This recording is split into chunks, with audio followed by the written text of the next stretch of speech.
Hello everyone, তোমরা ঠান্ডায় সবাই কেমন আছো? সবাইকে গুড মর্নিং। তো আমি দেখো সকালবেলা উঠে গেছি, দেখতেই পাচ্ছ বাইরে এত কুয়াশা। আমার পুজো হয়ে গেছিলো, তো এই জন্য পুজোর ঘর থেকেই স্টার্ট করলাম।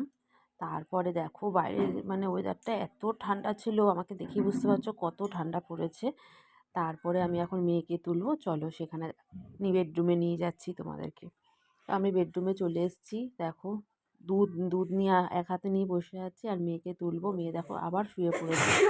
আমারও খুব ঠান্ডা লেগে গেছে, দাঁত ফাত মাজা মাজা হয়ে গেছে। এখন ওকে আমি দুধ খাওয়াবো। ও এখন খেয়ে নিল দুধটা, ও একাই খাচ্ছে। আমি আর পাচ্ছি না বলে বললাম তুই খা। ও লেপের তলাতেই বসে আছে আর পাশে ওর বাবা শুয়ে রয়েছে। তো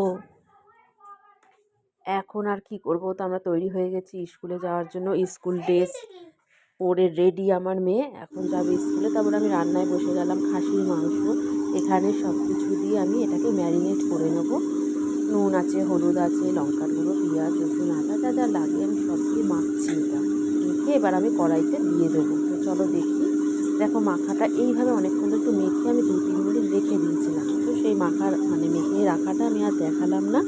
এবার দেখো এসিটাও তার মধ্যে খারাপ হয়ে গেছে, ইঁদুর ঢুকে গেছিলো। আমি তো অবাক যে ইঁদুর ঢুকে গেছে এসির মধ্যে, তার কেটে দিয়েছে। তো আমি বিরিয়ানি রান্না করে নিয়েছিলাম আর খাসির মাংস দিয়ে নিয়েছিলাম। তোমাদেরকে খাসির মাংসটা দেখিয়েছি, দেখো খাসির মাংস রেডি করা আর বিরিয়ানিও রেডি করা। তো এখনের মতন টাটা, চলো গুড বাই।